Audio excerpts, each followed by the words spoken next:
Hello friends, welcome to our YouTube channel learn with NH. आज का ये video आप लोगों के लिए काफ़ी शानदार होने वाला है, क्योंकि आज के वीडियो में दोस्तों हम रीट एग्ज़ाम लेवल 1 और लेवल 2 से संबंधित लगभग 4 टॉपिक्स के ऑब्जेक्टिव सवाल करने वाले हैं। तो ये वीडियो आप लोगों के लिए काफ़ी ज़्यादा यूज़फुल रहेगा।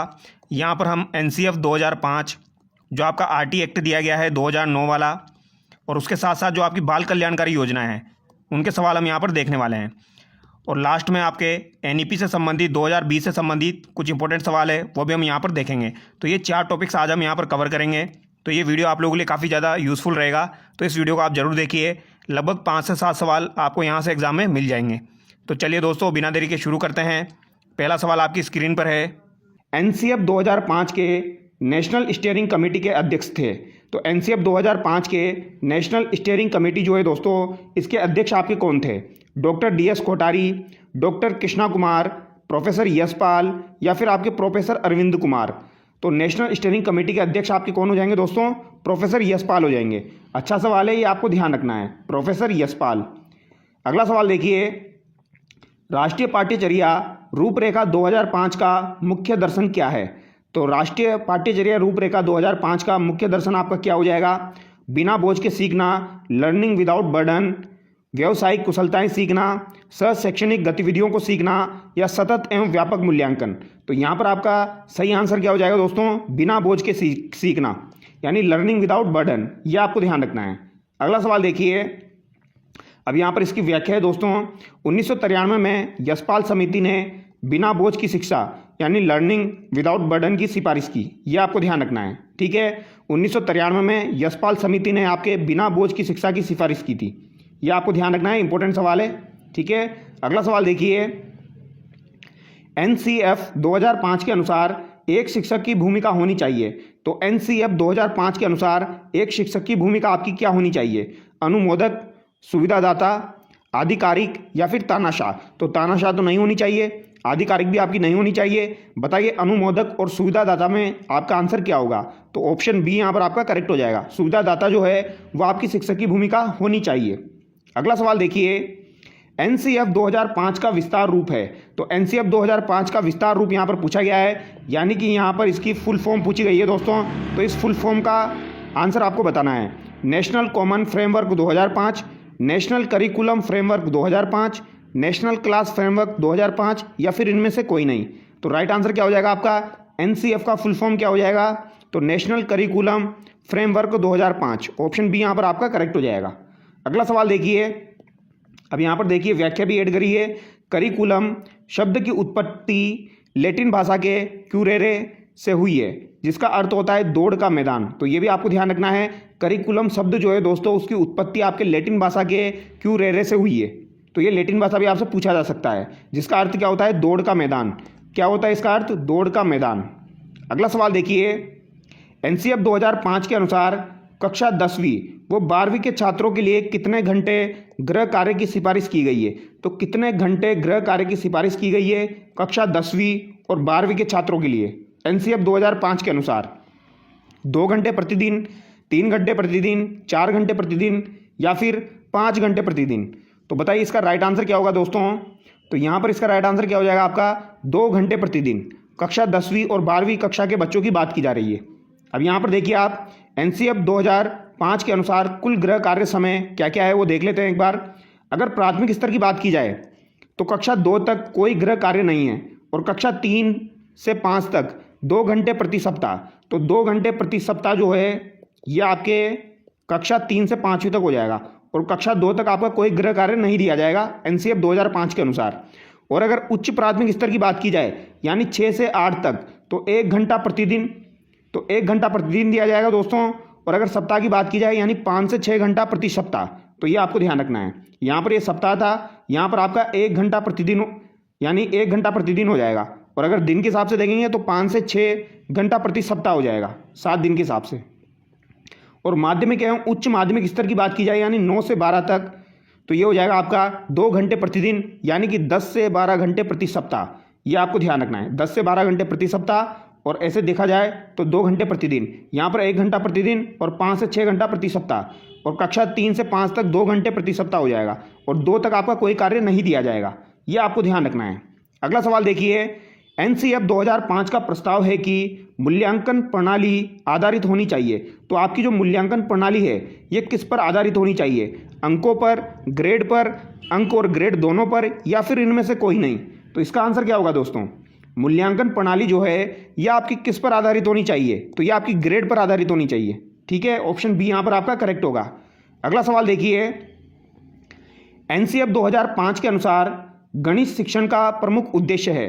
तो गणित जो शिक्षण है इसका प्रमुख उद्देश्य एनसीएफ 2005 के अनुसार क्या हो जाएगा? गणित शिक्षण का प्रमुख उद्देश्य क्या हो जाएगा, ये आपसे पूछा गया है।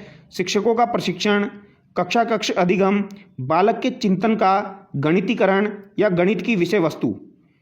तो बताइए गणित शिक्षण का प्रमुख उद्देश्य क्या है? तो इसका आंसर बताइए दोस्तों। तो राइट आंसर इसका क्या हो जाएगा? बालक के चिंतन का गणितीकरण।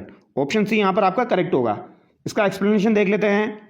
एनसीएफ 2005 के अनुसार 4 मुख्य विषय भाषा, गणित, विज्ञान, सामाजिक विज्ञान है। तो 4 पर मुख्य विषय आपके कौन हो जाएंगे? भाषा, गणित, विज्ञान और आपकी सामाजिक विज्ञान। लेकिन गौण विषय की बात की जाए तो रोजगार व कार्य, कला एवं दस्तकारिया, स्वास्थ्य एवं शारीरिक शिक्षा, शांति एवं योग, ये आपकी गौण विषय है। जबकि मुख्य विषय 4 है, भाषा, गणित, विज्ञान और सामाजिक विज्ञान। तो विज्ञान, सामाजिक विज्ञान, गणित और भाषा ये तो आपके मुख्य हो जाएंगे। गौण आपके रोजगार व कार्य, कला एवं दस्तकारिया, स्वास्थ्य एवं शारीरिक शिक्षा, शांति एवं योग हो जाएगा। अगला सवाल देखिए, एनसीएफ 2005 में कला शिक्षा को जोड़ने के उद्देश्य हैं। तो कला शिक्षा को जोड़ने का उद्देश्य क्या है, यह आपसे पूछा गया है। तार्किक चिंतन में अभिवृद्धि, वैज्ञानिक दृष्टिकोण का विकास, सांस्कृतिक विरासत की सराहना, ऐतिहासिक जगहों का परिभ्रमण। तो कला शिक्षा को क्यों जोड़ा गया है, यह आपसे पूछा गया है दोस्तों। कला शिक्षा जोड़ने का उद्देश्य क्या है? तो ये हो जाएगा सांस्कृतिक विरासत की सराहना। ऑप्शन सी यहाँ पर आपका करेक्ट होगा। अगला सवाल देखिए, राष्ट्रीय पाठ्यचर्या रूपरेखा एनसीएफ 2005 के अनुसार स्कूलों को किस प्रकार की पाठ्यचर्या अपनानी चाहिए? तो स्कूल जो है आपके उनको किस प्रकार की पाठ्यचर्या को अपनाना चाहिए? 4 ऑप्शन आपके सामने हैं, बताइए इसका आंसर क्या होगा।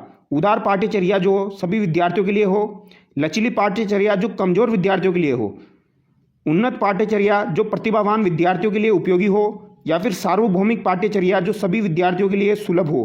तो यहाँ पर ऑप्शन डी आपका करेक्ट हो जाएगा। आपकी सार्वभौमिक पाठ्यचर्या होनी चाहिए जो कि सभी विद्यार्थियों के लिए सुलभ हो। अगला सवाल देखिए, एनसीएफ 2005 के अनुसार गणित शिक्षण होना चाहिए। तो गणित शिक्षण जो है दोस्तों आपका ये कैसा होना चाहिए? बाल केंद्रित, शिक्षक केंद्रित, पाठ्यपुस्तक आधारित, इनमें से कोई नहीं। तो ये सवाल अभी मैंने जस्ट आपको करवाया है। यहाँ पर राइट आंसर क्या हो जाएगा आपका? बाल केंद्रित। ऑप्शन ए यहाँ पर आपका करेक्ट होगा। अगला सवाल देखिए, निम्नलिखित में से कौन राष्ट्रीय पाठ्यचर्या रूपरेखा 2005 के मार्गदर्शक सिद्धांतों का हिस्सा नहीं है? तो राष्ट्रीय पाठ्यचर्या रूपरेखा यानी एनसीएफ 2005 के जो मार्गदर्शक सिद्धांत है उनका हिस्सा यहाँ पर कौन सा नहीं है, ये आपसे पूछा गया है। पहला है ज्ञान को स्कूल के बाहर के जीवन से। तो ज्ञान को स्कूल के बाहर के जीवन से, पढ़ाई रंबत प्रणाली से मुक्त हो यह सुनिश्चित करना, स्कूली शिक्षा में नव उदारवाद की अवधारणा जोड़ना, परीक्षा को अपेक्षाकृत अधिक लचीला बनाने को विकसित करना और कक्षा की गतिविधियों से जोड़ना। तो यहाँ पर कौन सा नहीं है ये आपसे पूछा गया है। तो यहाँ पर ऑप्शन सी आपका करेक्ट होगा, स्कूली शिक्षा में नव उदारवाद की अवधारणा जोड़ना। अब यहाँ पर कौन कौन से सिद्धांत है वो एक बार देख लेते हैं, 5 सिद्धांत। तो एनसीएफ 2005 के 5 मार्गदर्शी सिद्धांत कौन कौन से हो जाएंगे? पढ़ाई को रटंत प्रणाली से मुक्त किया जाए। तो रटने की जो प्रणाली है उससे मुक्त किया जाए पढ़ाई को। ज्ञान को विद्यालय के बाहरी जीवन से जोड़ा जाए। पाठ्यचर्या इस तरह की हो कि वह बच्चों को चहुमुखी विकास के अवसर प्रदान करे, न कि पाठ्यपुस्तक केंद्रित बनकर रह जाए। तो चहुमुखी विकास को प्रदान करे, परीक्षा को अपेक्षाकृत अधिक लचीला बनाया जाए और कक्षा कक्ष की गतिविधियों से जोड़ा जाए। और 5वां कथन है आपका जो सिद्धांत है, बच्चों में एक ऐसी अभिभावी पहचान का विकास हो जिसमें लोकतांत्रिक राज्य व्यवस्था के अंतर्गत राष्ट्रीय चिंता शामिल हो। तो आपकी लोकतांत्रिक राज्य व्यवस्था के अंतर्गत राष्ट्रीय चिंता भी शामिल हो, ऐसा विकास उनके अंदर हो। तो ये 5 आपके मार्गदर्शी सिद्धांत है जो कि आपको ध्यान रखने हैं। ठीक है, अगला सवाल देखिए, राष्ट्रीय पाठ्यचर्या फ्रेमवर्क 2005 ने अपनी समझ से प्राप्त की है। तो राष्ट्रीय पाठ्यचर्या फ्रेमवर्क 2005 ने अपनी समझ से क्या प्राप्त किया है? संज्ञानात्मक सिद्धांत, या फिर आपका मानवतावाद सिद्धांत, या व्यवहारवाद सिद्धांत, या आपका रचनावाद सिद्धांत। तो यहाँ पर कौन सा राष्ट्रीय पाठ्यचर्या फ्रेमवर्क 2005 ने अपनी समझ से प्राप्त की है? तो ये आपकी रचनावाद प्राप्त की है। ऑप्शन डी यहाँ पर आपका करेक्ट होगा। एनसीएफ 2005 संरचनावादी निर्मितवाद अधिगम पर बल देता है, जिसके अनुसार छात्र स्वयं ज्ञान का निर्माण करते हैं। अब अगला सवाल देखिए, एनसीएफ 2005 में भाषागत अशुद्धियों को दूर करने का कार्य किसके द्वारा किया गया है? तो आपकी भाषागत अशुद्धियाँ जो होती है, इनको दूर करने का कार्य किसके द्वारा किया गया है, ये आपसे पूछा गया है। यशपाल शर्मा, श्वेता उत्पल, नामवर सिंह, निरंजन मित्तल। तो नामवर सिंह के द्वारा किया गया है। तो भाषागत जो भी अशुद्धियाँ होगी उनको दूर करने का कार्य किसने किया है? तो ये आपके नामवर सिंह ने किया है। ये आपको ध्यान रखना है, नामवर सिंह के द्वारा किया गया है। ये आपसे पूछा जा सकता है। अगला सवाल देखिए मित्रों, निम्नलिखित में से कौन सा राष्ट्रीय पाठ्यचर्या 2005 ढांचे में मार्गदर्शक सिद्धांत नहीं है? तो यहाँ पर कौन सा आपका मार्गदर्शक सिद्धांत नहीं है? स्कूल से बाहर जीवन को ज्ञान से जोड़ना, परीक्षा को अधिक लचीला, कक्षा में जीवन एकीकृत करना। तो ये सवाल हम देख चुके हैं। अधिगम का रटना, विधि को सुविधाजनक बनाना चाहिए, पाठ्यपुस्तक केंद्रित रहने की बजाय बच्चों के समग्र विकास के लिए, समृद्ध विकास के लिए पाठ्यचर्या प्रदान करना। तो यहाँ पर आपका राइट आंसर क्या होगा दोस्तों? सी हो जाएगा। ठीक है, 5 मार्गदर्शक सिद्धांत मैं आपको बता चुका हूँ।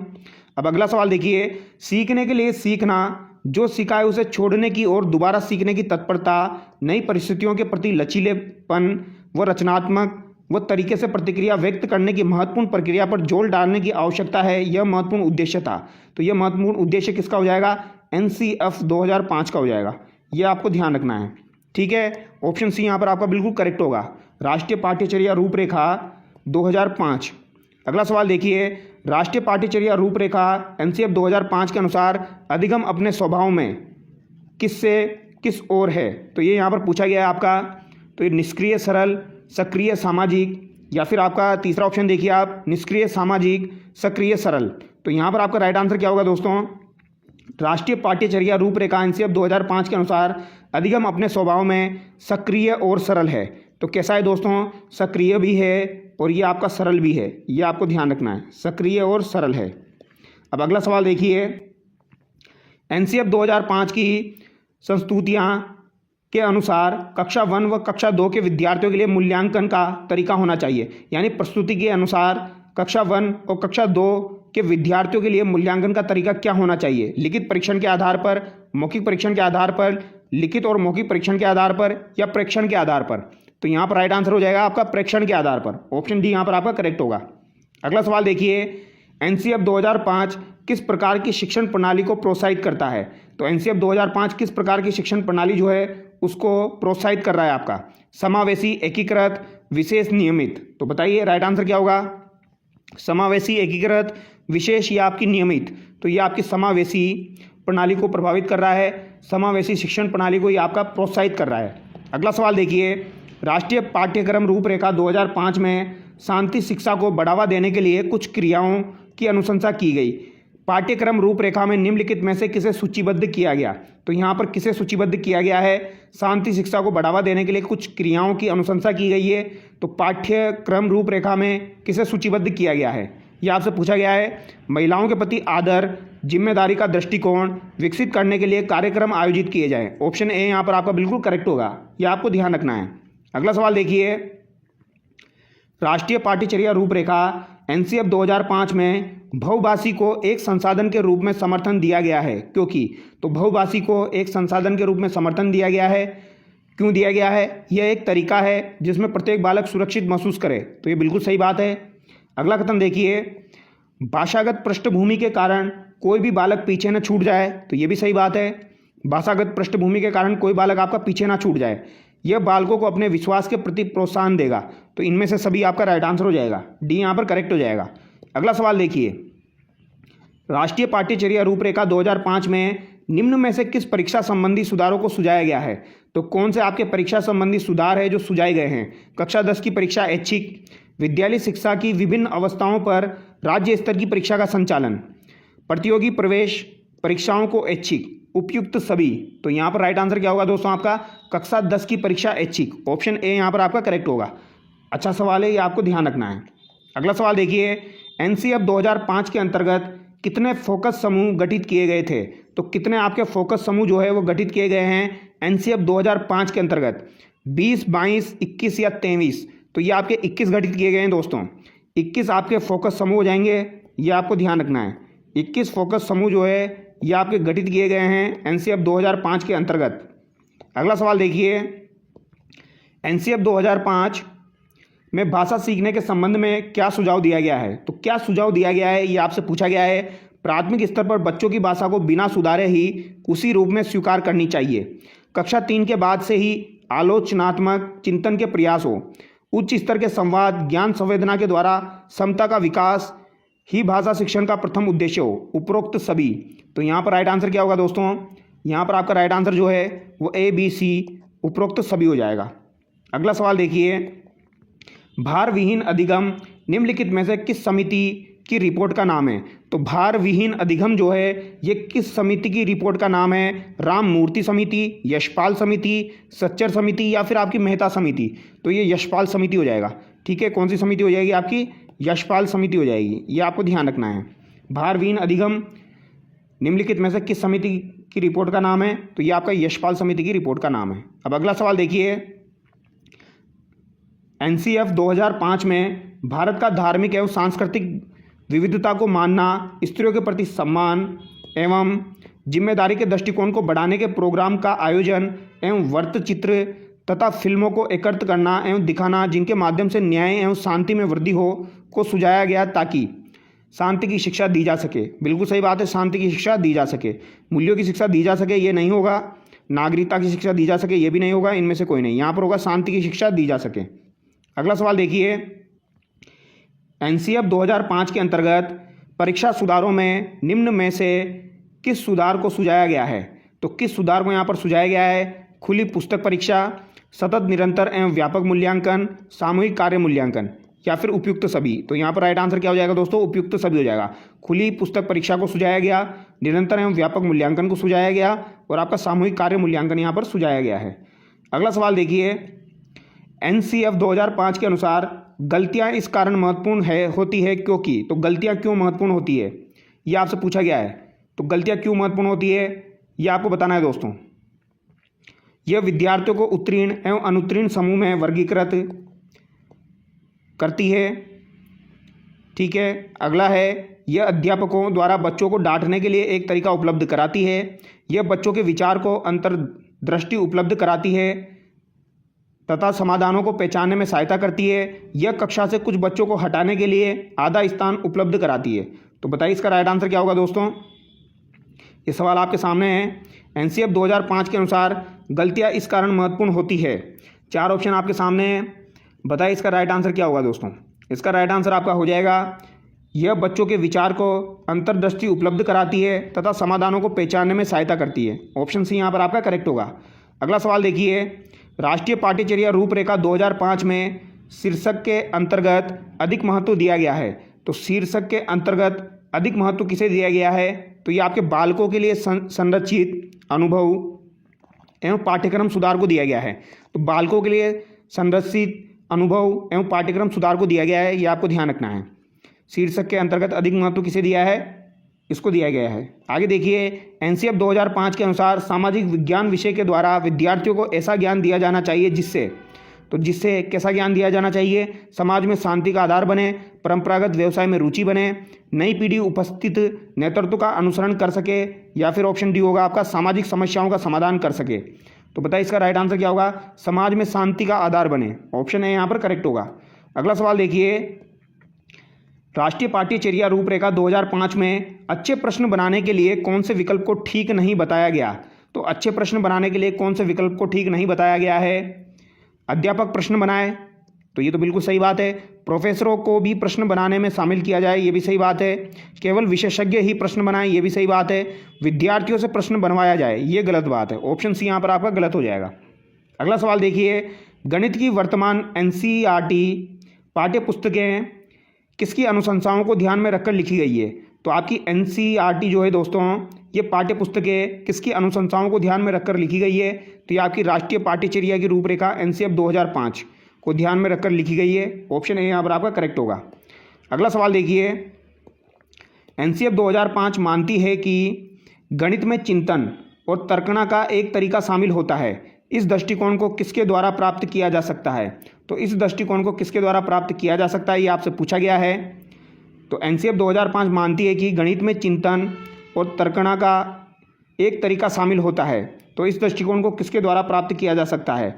खोजबीन उपागम का प्रयोग करना, हस्तचालकों का प्रयोग करना, संकल्पनाओं को वास्तविक जीवन से जोड़ना, विद्यार्थियों को चर्चा में शामिल करना। तो यहाँ पर आपका ऑप्शन ए ही करेक्ट होगा दोस्तों।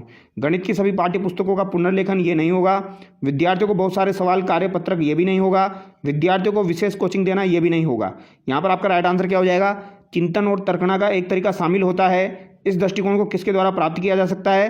खोजबीन उपागम को प्रयोग करना, हस्तचालकों का प्रयोग करना, संकल्पनाओं को वास्तविक जीवन से जोड़ना और विद्यार्थियों को चर्चाओं में शामिल करना। ऑप्शन ए यहाँ पर आपका बिल्कुल करेक्ट होगा।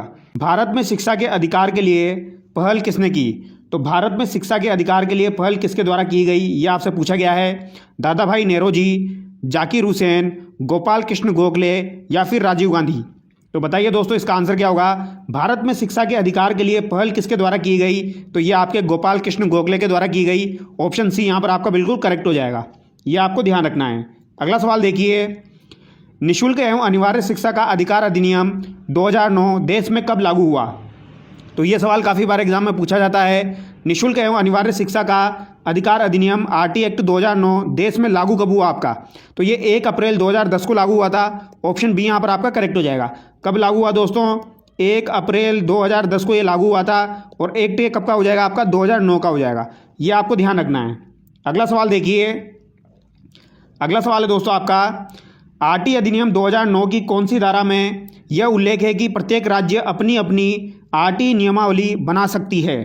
तो ऐसी कौन सी धारा है आपकी जिसमें राज्य अपनी अपनी आरटी नियमावली बना सकती है? धारा 35, धारा 36, धारा 37 या फिर आपकी धारा 38। तो बताइए दोस्तों इसका आंसर क्या होगा? तो यहाँ पर इसका राइट आंसर क्या हो जाएगा आपका? धारा 38। धारा 38 के तहत प्रत्येक राज्य जो है वो अपनी आरटी नियमावली बना सकता है। यह आपको ध्यान रखना है। ऑप्शन डी यहाँ पर आपका बिल्कुल करेक्ट होगा। अगला सवाल देखिए, भारतीय संविधान में कौन से संशोधन द्वारा शिक्षा का अधिकार सम्मिलित किया गया? तो भारतीय संविधान में कौन से संशोधन के द्वारा शिक्षा का जो अधिकार है आपका वो सम्मिलित किया गया? 80वां संविधान संशोधन, 74वां संविधान संशोधन, 86वां संविधान संशोधन या फिर आपका 91वां संविधान संशोधन। तो दोस्तों आपका जो 86वां संविधान संशोधन हुआ था 2002 में, इसके तहत आपका आरटी एक्ट जोड़ा गया है। ये आपको ध्यान रखना है, शिक्षा का अधिकार सम्मिलित किया गया है। तो यहाँ पर ऑप्शन सी आपका करेक्ट हो जाएगा। ये आपको ध्यान रखना है। और अगर आपसे पूछा जाए संविधान के अंदर इसका उल्लेख किसमें है, तो आपका 21A के अंतर्गत संविधान में इसका उल्लेख है। ये आपको ध्यान रखना है। 6 से 14 वर्ष की जो आयु के बच्चे हैं उनको आपको शिक्षा का अधिकार दिया जाता है। तो ये किसमें है आपका? 86वां संविधान संशोधन 2002 के तहत 21A में जोड़ा गया था। अगला सवाल देखिए, आरटी की धारा 14 सुनिश्चित करती है। तो आरटी की धारा 14 क्या सुनिश्चित करती है, यह आपसे पूछा गया है। धारा 14 के बारे में पूछा गया है दोस्तों। किसी बालक को आयु का सबूत ना होने के कारण विद्यालय में प्रवेश से इनकार नहीं किया जा सकता। तो किसी बालक को आयु का सबूत ना होने के कारण विद्यालय में प्रवेश से इनकार नहीं किया जा सकता। रोकने और निष्कासन का प्रतिबंध। सी ऑप्शन देखिए आप, किसी बालक को शारीरिक दंड नहीं दिया जाएगा या उसका मानसिक उत्पीड़न नहीं किया जाएगा या फिर आपका इनमें से कोई नहीं। तो धारा 14 में किसका उल्लेख है, ये आपसे पूछा गया है। और ये सवाल आपका एग्जाम में आता रहता है, आपको ध्यान रखना है दोस्तों। यहाँ पर आपका राइट आंसर क्या हो जाएगा? ऑप्शन ए यहाँ पर आपका करेक्ट हो जाएगा। किसी बालक को आयु का सबूत ना होने के कारण विद्यालय में प्रवेश से इनकार नहीं किया जा सकता। ऑप्शन ए यहाँ पर आपका करेक्ट होगा। ये आपको ध्यान रखना है। धारा 14 के अंतर्गत ये आपका दिया गया है। अगला सवाल देखिए, आरटी अधिनियम 2009 की धारा 27 के अनुसार शिक्षक को निम्न में से किस कार्य में नहीं लगाया जाएगा? तो जो आपका शिक्षक है उसको धारा 27 के अनुसार किस कार्य के अंतर्गत नहीं लगाया जा सकता, यह आपसे पूछा गया है। 10 वर्षीय जनगणना, चुनाव कार्य, आपदा राहत कार्य या पल्स पोलियो अभियान। तो बताइए दोस्तों राइट आंसर क्या होगा? तो इसे जनगणना में लगाया जा सकता है, चुनाव कार्यों में लगाया जा सकता है, आपदा राहत कार्य में लगाया जा सकता है, लेकिन आपका पल्स पोलियो अभियान में नहीं लगाया जा सकता। ऑप्शन डी यहाँ पर आपका करेक्ट हो जाएगा। और इसका उल्लेख किस में है? तो धारा 27 में। ये भी आपको ध्यान रखना है, ये धारा भी ध्यान रखनी है। ठीक है, अगला सवाल देखिए, आरटी अधिनियम 2009 की धारा 8 व 9 के प्रावधानों के अनुसार विद्यार्थियों को अधिगम सामग्री उपलब्ध कराने का दायित्व किसका होगा? तो अधिगम सामग्री उपलब्ध कराने का दायित्व किसका होगा? धारा 8 व 9 के प्रावधानों के अनुसार केंद्र सरकार का, राज्य सरकार का, शिक्षा मंत्रालय का या फिर आपका संसद का। तो बताइए इसका आंसर क्या होगा दोस्तों? तो यहाँ पर इसका राइट आंसर क्या हो जाएगा आपका? राज्य सरकार का। ऑप्शन बी यहाँ पर आपका करेक्ट होगा। किसका होगा दोस्तों? राज्य सरकार का। ये आपको ध्यान रखना है। ठीक है, अगला सवाल देखिए। अगला सवाल है आपका दोस्तों, आरटी अधिनियम 2009 शिक्षकों के लिए प्रति सप्ताह कितने घंटे काम करने का निर्देश देता है? तो शिक्षकों के लिए प्रति सप्ताह कितने घंटे काम करने का निर्देश देता है आपका आरटी एक्ट 2009? यह आपसे पूछा गया है। 40 घंटे, 45 घंटे, 42 घंटे या फिर 48 घंटे। तो यहाँ पर राइट आंसर क्या होगा दोस्तों आपका 45 आवर्स, 45 घंटे, यानी कि ऑप्शन बी यहाँ पर आपका करेक्ट हो जाएगा। तो अगर आपसे पूछा जाए शिक्षकों के प्रति सप्ताह कितने घंटे काम करने का निर्देश देता है, तो ये 45 घंटे, ये आपको ध्यान रखना है। अगला सवाल देखिए, प्रति सप्ताह 45 घंटे कार्य का निर्देश जिसमें तैयारी के घंटे भी शामिल है। तो इसमें आपके तैयारी के घंटे भी शामिल होते हैं 45 घंटे में, ये आपको ध्यान रखना है। अगला सवाल देखिए, आरटी अधिनियम 2009 के अनुसार निम्नलिखित किस प्रमाण पत्र के बिना कोई विद्यालय स्थापित नहीं किया जाएगा? तो ऐसा कौन सा प्रमाण पत्र है जिसका बिना कोई विद्यालय स्थापित नहीं किया जाएगा आरटी एक्ट 2009 के अनुसार? प्रशंसा, मान्यता, नियम एवं शर्तें और प्राधिकार। तो दोस्तों मान्यता के बिना आपका कोई भी विद्यालय जो है वो स्थापित नहीं किया जाएगा। ऑप्शन बी यहाँ पर आपका करेक्ट हो जाएगा, ये आपको ध्यान रखना है। अगला सवाल देखिए, इसका एक्सप्लेनेशन भी समझ लीजिए आप।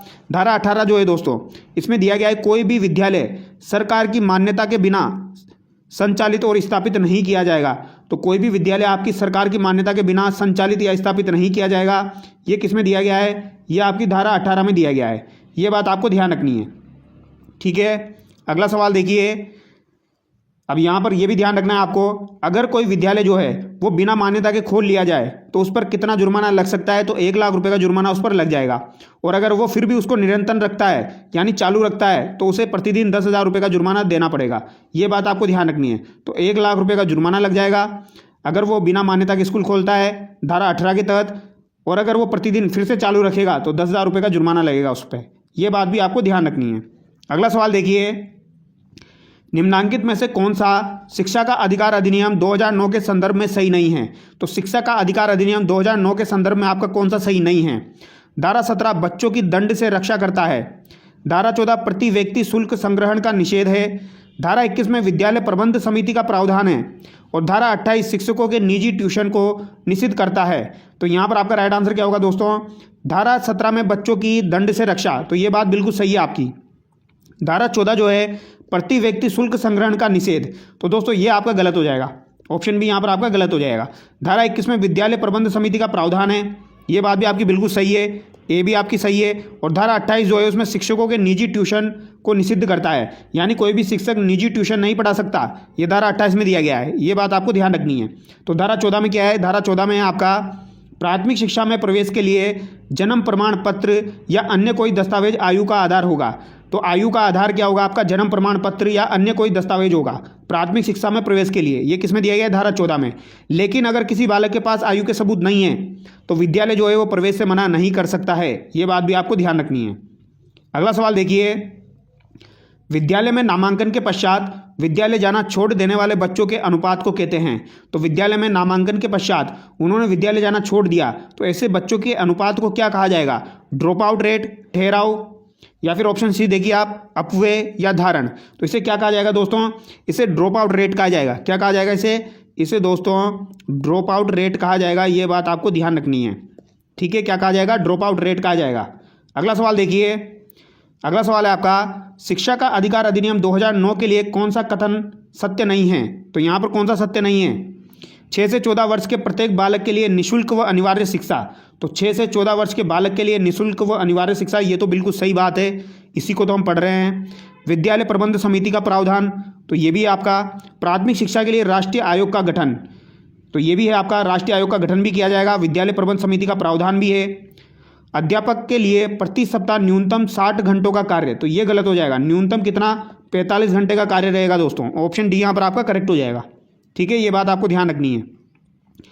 अध्यापकों के लिए प्रति सप्ताह 45 घंटे कार्य का निर्देश जिसमें तैयारी के घंटे भी शामिल है। विद्यालय प्रबंधन समिति का उल्लेख किसमें? आपका धारा 21 में है दोस्तों, ठीक है।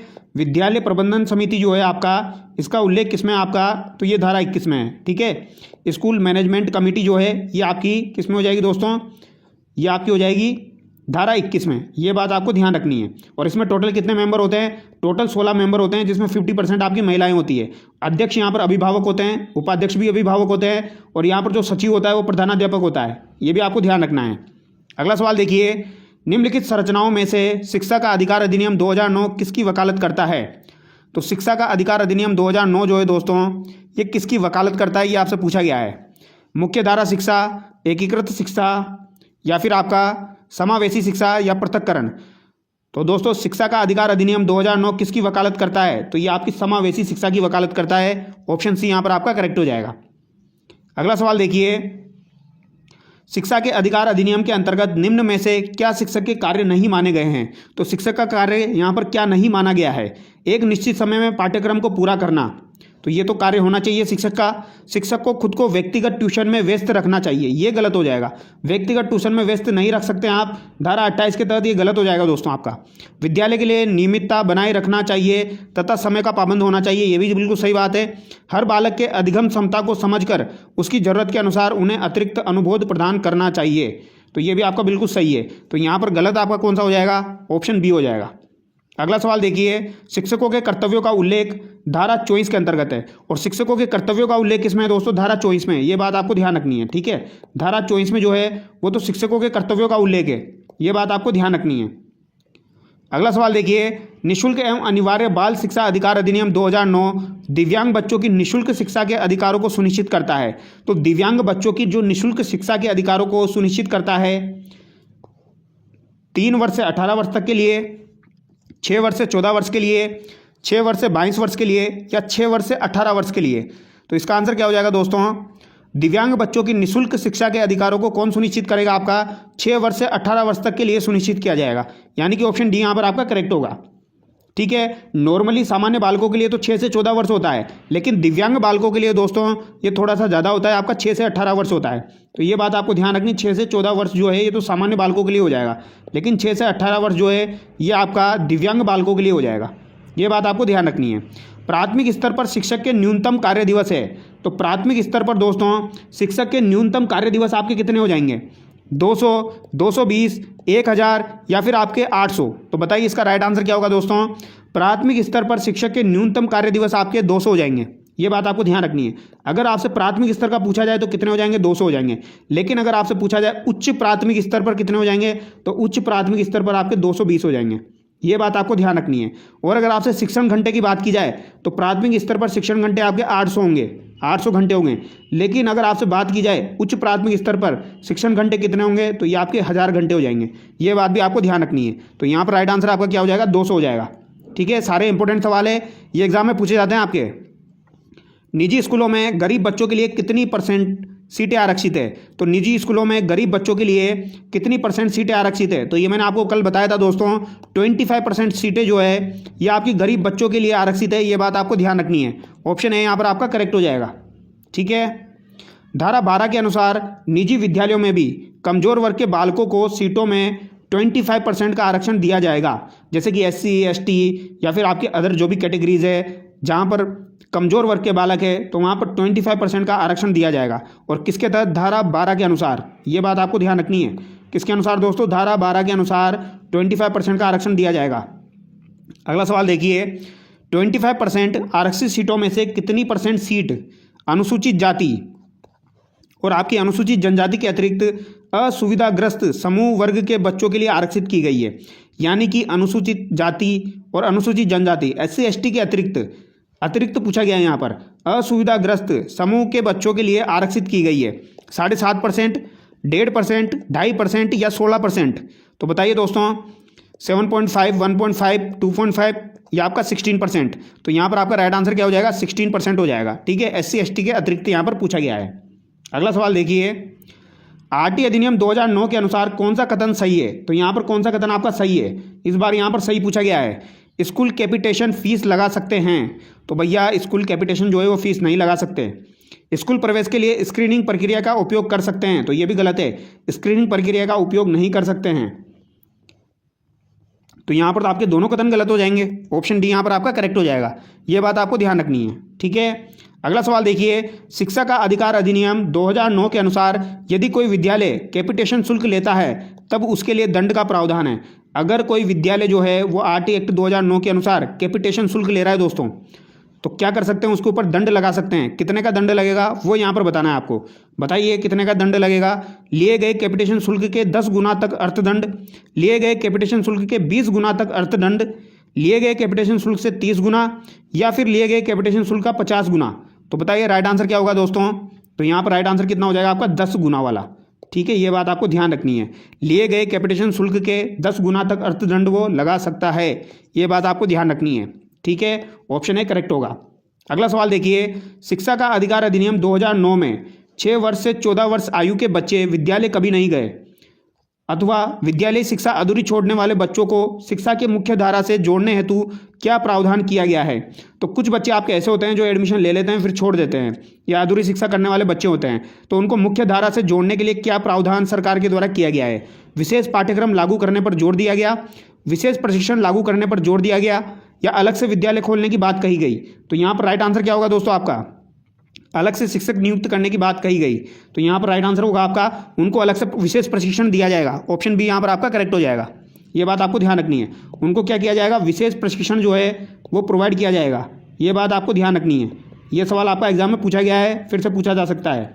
अगला सवाल देखिए, आरटी अधिनियम 2009 का अध्याय 4 किस क्षेत्र से संबंधित है। तो अध्याय 4 जो है आपका ये किस क्षेत्र से संबंधित है, ये आपसे पूछा गया है दोस्तों। बताइए इसका राइट आंसर क्या होगा। अध्याय 4 जो है आपका ये किस क्षेत्र से संबंधित है। समुचित संस्कार, स्थानीय प्राधिकारी और माता पिता के कर्तव्य, विद्यालय और शिक्षकों के उत्तरदायित्व, बालकों के अधिकार का संरक्षण, प्रारंभिक शिक्षा का पाठ्यक्रम और उसका पूरा किया जाना। तो दोस्तों आपको पता होगा, मैंने आपको बताया था दोस्तों, बालकों के अधिकार का संरक्षण तो किस में दिया गया है, ये आपके अध्याय 6 में दिया गया है। ठीक है, ये आपको ध्यान रखना है, ये तो आपका अध्याय 6 में हो जाएगा। और विद्यालय और शिक्षकों के उत्तरदायित्व जो है वो किस में आ जाएंगे, आपके अध्याय 4 में आ जाएंगे। यानी कि यहाँ पर अध्याय 4 की बात की जा रही है, ऑप्शन बी आपका करेक्ट हो जाएगा। ठीक है, और प्रारंभिक शिक्षा का पाठ्यक्रम और उसका पूरा किया जाना ये किस में आ जाएगा आपका, तो ये दोस्तों आपका अध्याय 5 में आ जाएगा। ये आपको ध्यान रखना है, ये आपका अध्याय 5 में आ जाएगा। और आपका माता पिता के कर्तव्य किस में आ जाएंगे, तो ये आपके अध्याय 3 में आ जाएंगे। और पहला आपका प्रारंभिक हो जाएगा, दूसरा आपका निःशुल्क एवं अनिवार्य शिक्षा का अधिकार हो जाएगा। ठीक है, तो ये बातें आपको ध्यान रखनी है। 4, 5, 6 और ये 3, ये आपको ध्यान रखना है। साथ में आपकी अन्य प्रमुख बातें हैं, तो यहाँ पर ऑप्शन भी आपका करेक्ट होगा। अगला सवाल देखिए, आरटी अधिनियम 2009 की धारा 25 संबंधित है। तो धारा 25 जो है दोस्तों वो आपकी किससे संबंधित है, ये आपसे पूछा गया है। धारा 25 जो है ये आपकी किससे संबंधित है। राष्ट्रीय सलाहकार परिषद का गठन, कठिनाइयों को दूर करने की केंद्रीय सरकार की शक्ति, छात्र शिक्षक अनुपात, या फिर आपका विद्यालय।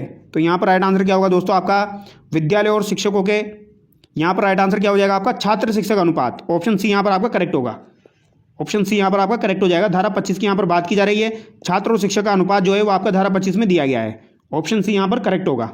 अगला सवाल देखिए, आरटी एक्ट 2009 की कौन सी धारा यह दर्शाती है कि प्रत्येक माता पिता या संरक्षक का यह कर्तव्य होगा कि, यानी माता पिता का क्या कर्तव्य होगा, वह आसपास के विद्यालय में प्रारंभिक शिक्षा के लिए अपनी संतान को प्रवेश दिलाए। तो ये किस धारा में उल्लेखित है, धारा 3, धारा 4, धारा 10 या धारा 15। तो बताइए राइट आंसर क्या होगा दोस्तों। तो ये आपका धारा 10 में दिया गया है। किस में दिया गया है, धारा 10 में आपका दिया गया है दोस्तों। माता पिता का ये कर्तव्य होगा कि वो आसपास के विद्यालय में प्रारंभिक शिक्षा के लिए अपनी संतान को प्रवेश दिलाएं, धारा 10 के अंतर्गत। अगला सवाल देखिए, बालकों को निःशुल्क और अनिवार्य शिक्षा का अधिकार अधिनियम 2009 में ऐसे बालक जो अनुसूचित जाति, अनुसूचित जनजाति, विकलांग, सामाजिक व शैक्षिक पिछड़ा वर्ग और ऐसे अन्य समूह से संबंधित है या परिभाषित है, तो वो किस कैटेगरी के अंदर आएंगे। विशिष्ट पिछड़ा वर्ग में, गरीबी रेखा से नीचे यानी बीपीएल में, आर्थिक पिछड़ा वर्ग में, या असुविधाग्रस्त समूह में, वंचित समूह में। तो ये किस में आएंगे आपके दोस्तों, असुविधाग्रस्त समूह में, यानी वंचित समूह के अंतर्गत ही आएंगे। ऑप्शन डी यहाँ पर आपका करेक्ट होगा। अगला सवाल देखिए, बालकों का निःशुल्क और अनिवार्य शिक्षा का अधिकार अधिनियम 2009 के तहत एक 6 वर्ष से अधिक उम्र का बालक जो किसी भी स्कूल में प्रवेशित नहीं रहा है, ऐसे बालक को किस कक्षा में प्रवेशित किया जाएगा। तो एक 6 वर्ष से अधिक उम्र का बालक है जो किसी भी स्कूल में प्रवेशित नहीं रहा है, यानी कभी स्कूल नहीं गया, तो ऐसे बालक को किस कक्षा में प्रवेशित किया जाएगा, यह आपसे पूछा गया है। उनके ज्ञान के स्तर के अनुरूप, उनके मौखिक साक्षात्कार के अनुरूप, उसकी आयु के अनुरूप, उसके अनुवीक्षण के अनुरूप। तो यहाँ पर राइट आंसर क्या होगा दोस्तों, उसकी आयु के अनुरूप उसको प्रवेश दिया जाएगा। ऑप्शन सी यहाँ पर आपका करेक्ट होगा। ये आपको ध्यान रखना है। बालकों का निःशुल्क और अनिवार्य शिक्षा का अधिकार अधिनियम 2009 के अंतर्गत विद्यालय प्रबंध समिति, तो यहाँ पर आगे दोस्तों आपकी स्कूल मैनेजमेंट कमेटी में महिला सदस्यों की संख्या का प्रतिशत क्या है। तो मैंने आपको बताया दोस्तों, टोटल 16 सदस्य इसमें रहेंगे, जिसमें से 50% आपकी कौन रहेगी, महिलाएं रहेगी। तो यहाँ पर पूछा गया है महिला सदस्यों की संख्या का प्रतिशत कितना है, तो 50% हो जाएगा। ये आपको ध्यान रखना है। और अगर आपसे संख्या पूछी जाए तो 16 का 50 कितना हो जाएगा, 8 हो जाएगा। ये बात आपको ध्यान रखनी है। और यहाँ पर अध्यक्ष आपका अभिभावक होगा उपाध्यक्ष अभिभावक होगा और सचिव यहाँ पर प्रधानाध्यापक होगा। ये बात आपको ध्यान रखनी है। तो कुल 16 सदस्य है जिसमें 50% आपकी महिला सदस्य हो जाएगी। अगला सवाल देखिए, आरटीए अधिनियम 2009 के अनुसार प्राथमिक विद्यालयों के लिए छात्र शिक्षक अनुपात होना चाहिए। तो प्राथमिक विद्यालय जो है दोस्तों, उनके लिए आपके छात्र और शिक्षक अनुपात क्या होना चाहिए, ये यहाँ पर पूछा गया आपसे। ठीक है, तो प्राथमिक विद्यालयों के लिए छात्र शिक्षक अनुपात आपका क्या रहेगा, 25:1, 35:1, या फिर आपका 40:1, या फिर आपका 30:1।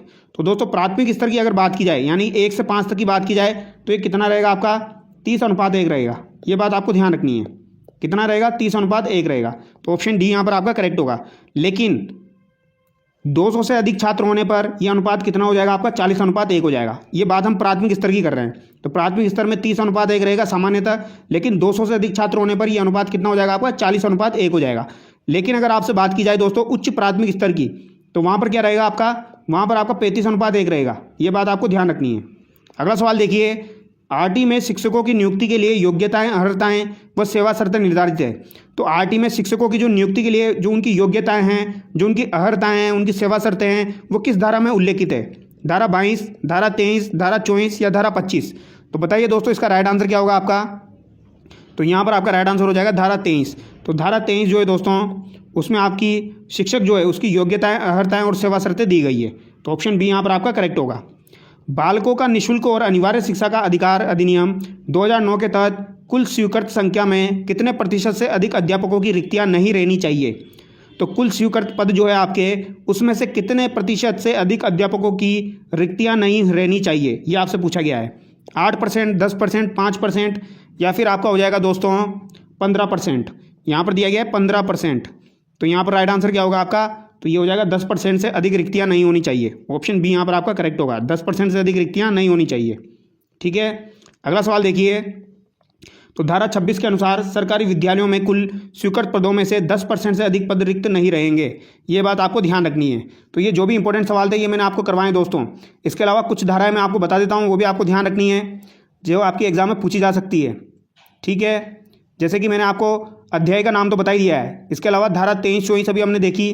तो धारा 22 जो है उसमें तो है दोस्तों विद्यालय विकास योजना। तो विद्यालय विकास योजना आपकी धारा 22 में हो जाएगी। धारा 23 में आपके अध्यापक पद की योग्यताएं, अर्हताएं और सेवा शर्तें हो जाएगी। लेकिन आपसे पूछा जाए अध्यापक के कार्य एवं कर्तव्य किसमें है, तो धारा 24 में आपके अध्यापक के कार्य और कर्तव्य हो जाएंगे। ये बात आपको ध्यान रखनी है। ठीक है, और छात्र शिक्षक का अनुपात मैंने आपको बता दिया, 30:1 रहेगा नॉर्मली, और 200 से ज़्यादा हो जाएंगे तो 40:1 रहेगा प्राथमिक स्तर पर। लेकिन अगर आपसे पूछा जाए 60 छात्रों पर कितने शिक्षक रहेंगे, तो 2 रहेंगे। 61 से 90 छात्रों पर कितने शिक्षक रहेंगे, तो आपके 3 रहेंगे। और अगर आपसे पूछा जाए 91 से 120 में आपके कितने शिक्षक रहेंगे, 4 रहेंगे। और आपके 121 से 200 के अंतर्गत कितने शिक्षक रहेंगे, तो 5 रहेंगे। ये किसकी बात की जा रही है, प्राथमिक स्तर की बात की जा रही है। ठीक है, ये आपको ध्यान रखना है। और अगर आपसे पूछा जाए दोस्तों सरकारी अध्यापक निजी शिक्षण प्रक्रिया यानी प्राइवेट ट्यूशन में भाग कौन सी धारा के तहत नहीं लेते हैं, तो धारा 28 के तहत आप प्राइवेट कोचिंग में नहीं पढ़ा सकते हैं। ये बात किस में कही गई है, धारा 28 में कही गई है। ये बात आपको ध्यान रखनी है। ठीक है, और पाठ्यक्रम का मूल्यांकन किस में दिया गया है, धारा 29 में पाठ्यक्रम का मूल्यांकन दिया गया है। ये आपको ध्यान रखना है। और प्रमाण पत्र किस में दिया जाएगा, धारा 30 के अंतर्गत आपको 8वीं कक्षा पास करने पर प्रमाण पत्र दिया जाएगा। तो ये भी आपको ध्यान रखना है। तो ये कुछ इंपॉर्टेंट बातें थी जो कि मैंने आपको बताई। राजीव गांधी डिजिटल योजना किस वर्ष शुरू हुई, तो राजीव गांधी डिजिटल योजना दोस्तों आपकी किस वर्ष शुरू हुई, ये आपसे पूछा गया है। 2014-15, 2013-14, 2021-22 या आपकी 2017-18। तो राजीव गांधी डिजिटल योजना आपको ध्यान रखनी है दोस्तों, किस वर्ष शुरू हुई थी, 2013-14 में शुरू हुई थी। ऑप्शन 2 यहाँ पर आपका बिल्कुल करेक्ट हो जाएगा। ये आपको ध्यान रखना है। अगला सवाल देखिए, मुख्यमंत्री बाल गोपाल योजना निम्नलिखित में से किससे संबंधित है। तो मुख्यमंत्री बाल गोपाल योजना जो है आपकी, ये किससे संबंधित है, ये आपसे पूछा गया है। निःशुल्क वर्दी वितरण से संबंधित, स्कूल में दूध वितरण से संबंधित, टीकाकरण से संबंधित या निःशुल्क प्रारंभिक शिक्षा से संबंधित। तो मुख्यमंत्री बाल गोपाल योजना जो है आपकी, ये स्कूल में दूध वितरण से संबंधित है। ऑप्शन 2 यहाँ पर आपका करेक्ट हो जाएगा। किससे संबंधित है दोस्तों, स्कूल में दूध वितरण से संबंधित है। अगला सवाल देखिए, राजस्थान के सरकारी विद्यालयों में मुख्यमंत्री बाल गोपाल योजना के तहत दुग्ध वितरण किया जाता है। तो मुख्यमंत्री बाल गोपाल योजना के तहत जो दूध वितरण किया जाता है वो कौन सी कक्षा से कौन सी कक्षा तक किया जाता है, कक्षा 1 से 9वीं तक विद्यार्थियों को, या फिर आपके कक्षा 5 से कक्षा 10वीं तक के विद्यार्थियों को, कक्षा 1 से 8वीं तक के विद्यार्थियों को, या कक्षा 5 से 8वीं तक के विद्यार्थियों को। तो यहाँ पर आपको आंसर बताना है दोस्तों। तो यहाँ पर राइट आंसर क्या हो जाएगा आपका, कक्षा 1 से लेके 8वीं तक के विद्यार्थियों को यहाँ पर दूध वितरण किया जाता है। कक्षा 1 से लेके 8वीं तक, ये आपको ध्यान रखना है। अगला सवाल देखिए, क्लिक योजना किस कक्षा वर्ग के विद्यार्थियों को कंप्यूटर प्रशिक्षण प्रदान कर उनमें तकनीकी कौशल विकसित करने हेतु है। तो क्लिक योजना जो है दोस्तों, ये किस कक्षा वर्ग के विद्यार्थियों को कंप्यूटर प्रशिक्षण प्रदान करने तथा उनमें तकनीकी कौशल विकसित करने हेतु है। तो कक्षा 6 से 8वीं तक, 10वीं तक, 6 से 12वीं तक, कक्षा 4 से 12वीं तक, या कक्षा 1 से 10वीं तक। तो बताइए इसका राइट आंसर क्या होगा दोस्तों। तो क्लिक योजना जो हो जाएगी ये कक्षा 6 से 10वीं तक हो जाएगी। ऑप्शन 1 यहाँ पर आपका करेक्ट हो जाएगा। अब अगला सवाल देखिए दोस्तों, निम्नलिखित कथनों का सावधानीपूर्वक अध्ययन कीजिए। पहला कथन आपको दिया गया है यहाँ पर। पहला कथन है, Rajiv Gandhi scholarship for academic excellence योजना राजस्थान में 2 अक्टूबर 2021 से प्रारंभ की गई।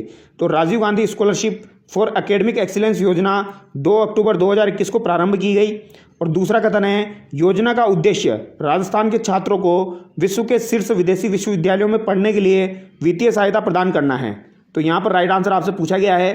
तो दोस्तों पहला कथन तो यहाँ पर गलत हो जाएगा, दूसरा कथन यहाँ पर आपका सही हो जाएगा। तो पहला कथन यहाँ पर गलत है और दूसरा आपका सही है। ऑप्शन 2 यहाँ पर आपका करेक्ट हो जाएगा। अगला सवाल देखिए,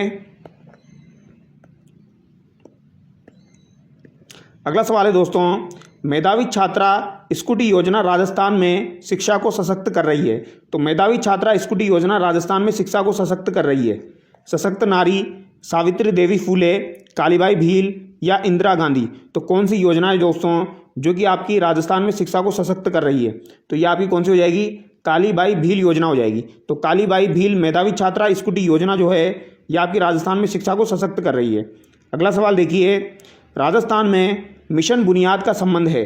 तो राजस्थान के अंदर जो मिशन बुनियाद है इसका संबंध किससे हो जाएगा आपका, ई हेल्थ सेवाओं से, गरीबी उन्मूलन से, पुलिस सुधार से, या डिजिटल लर्निंग से।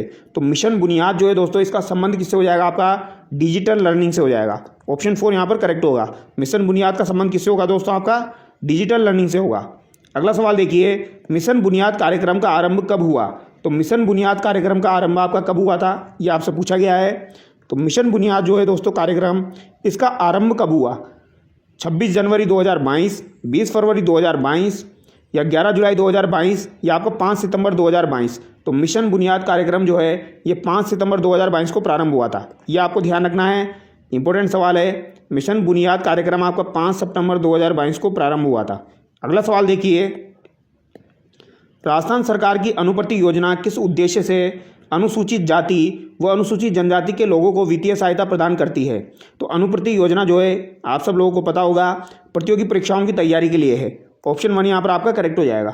किससे संबंधित है, प्रतियोगी परीक्षाओं की तैयारी के लिए यहाँ पर अनुप्रति कोचिंग योजना जो है ये आपकी संबंधित है। अगला सवाल देखिए, राजस्थान में उत्सव भोज योजना संबंधित है। तो आपकी जो उत्सव भोज योजना है दोस्तों ये किससे संबंधित है।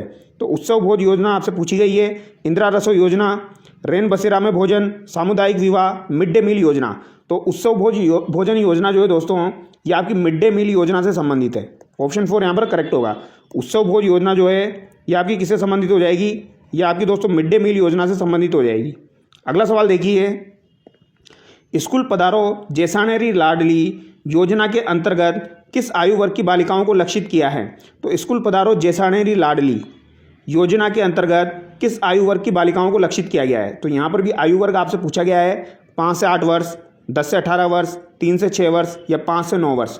तो यहाँ पर 10 से 18 वर्ष आपका राइट आंसर हो जाएगा। ये आपको ध्यान रखना है, ठीक है। 10 से 18 वर्ष जो है वो आपका यहाँ पर राइट आंसर हो जाएगा। स्कूल पधारो जैसानेरी लाडली योजना के अंतर्गत आयु वर्ग कितना हो जाएगा बालिकाओं के लिए, 10 से 18 वर्ष।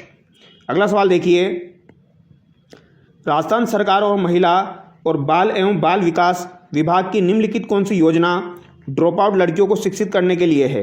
तो कौन सी योजना जो है वो ड्रॉप आउट लड़कियों को शिक्षित करने से संबंधित है, राजस्थान सरकार और महिला बाल एवं बाल विकास विभाग के द्वारा जो चलाई जा रही है। शिक्षा हेतु योजना, कौशल सामर्थ्य योजना, इंदिरा शक्ति प्रोत्साहन योजना, या इनमें से आपकी कोई नहीं। तो ड्रॉप आउट लड़कियों को शिक्षित करने के लिए कौन सी योजना आपकी संबंधित है, शिक्षा हेतु योजना। ऑप्शन 1 यहाँ पर आपका करेक्ट होगा, शिक्षा हेतु योजना इससे संबंधित हो जाएगी। अगला सवाल है, सामाजिक मुद्दों पर जागरूकता हेतु कक्षा 9 से 12वीं की बालिकाओं के लिए किस मंच का गठन किया जाता है। तो 9 से 12वीं की बालिकाओं के लिए किस मंच का गठन किया जाता है? राजू मंच, गार्गी मंच, कालीबाई मंच या मीना मंच? तो यहाँ पर राइट आंसर क्या होगा दोस्तों? गार्गी मंच। ऑप्शन 2 यहाँ पर आपका करेक्ट होगा, गार्गी मंच। और कक्षा 9 से 12वीं की बालिकाओं के लिए इस मंच का गठन किया जाता है। 9 से 12वीं।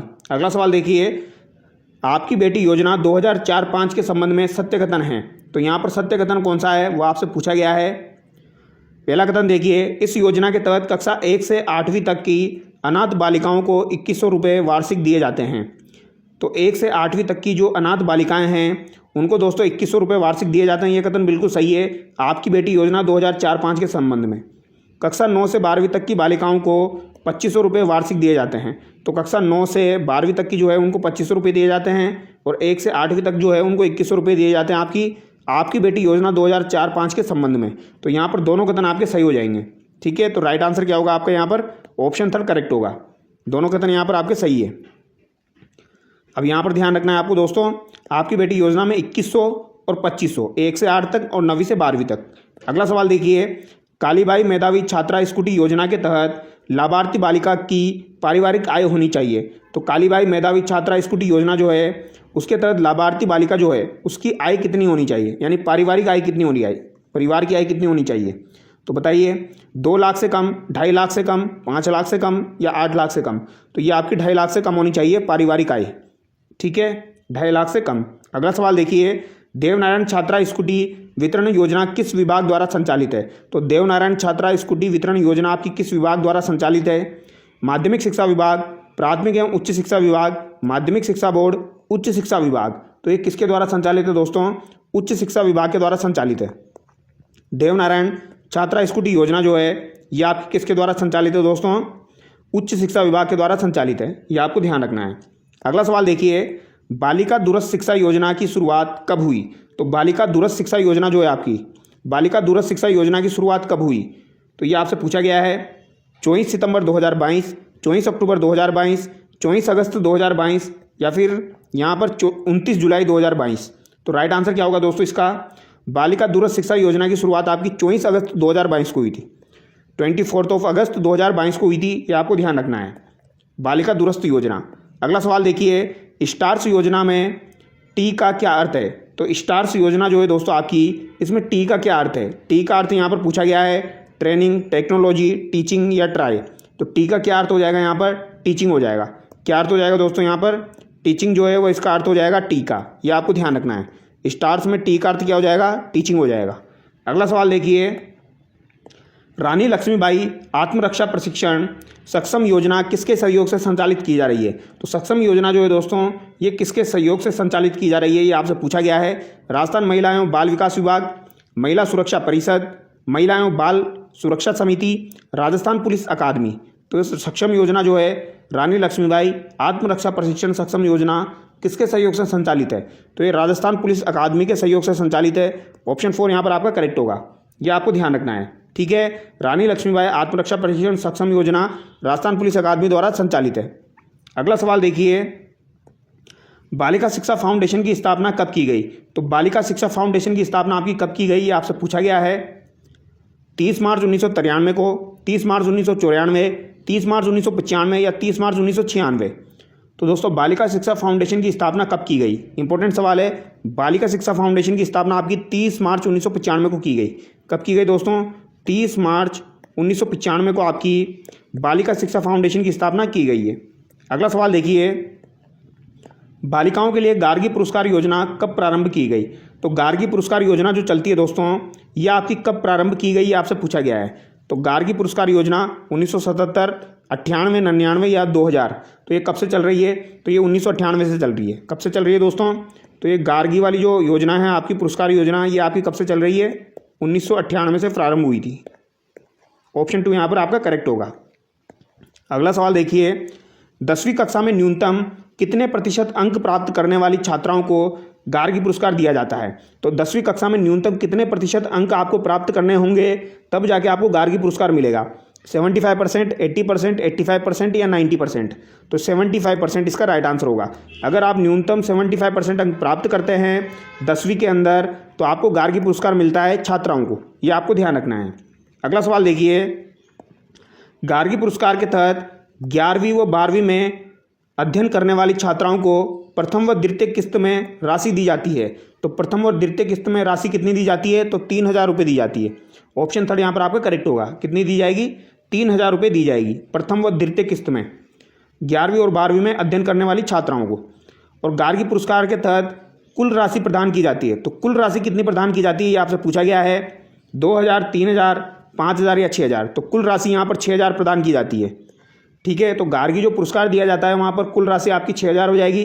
प्रथम किस्त 3,000 और द्वितीय आपकी 3,000। ये आपको ध्यान रखना है। 6,000 टोटल प्रदान किए जाते हैं। पहली किस्त आपकी 3,000 की हो जाएगी और दूसरी किस्त आपकी 3,000 की हो जाएगी एक गार्गी पुरस्कार के अंतर्गत। और परसेंटेज न्यूनतम कितनी होनी चाहिए आपकी? 75% होनी चाहिए। और कब से दिया जा रहा है? 1998 से दिया जा रहा है। ये आपको ध्यान रखना है।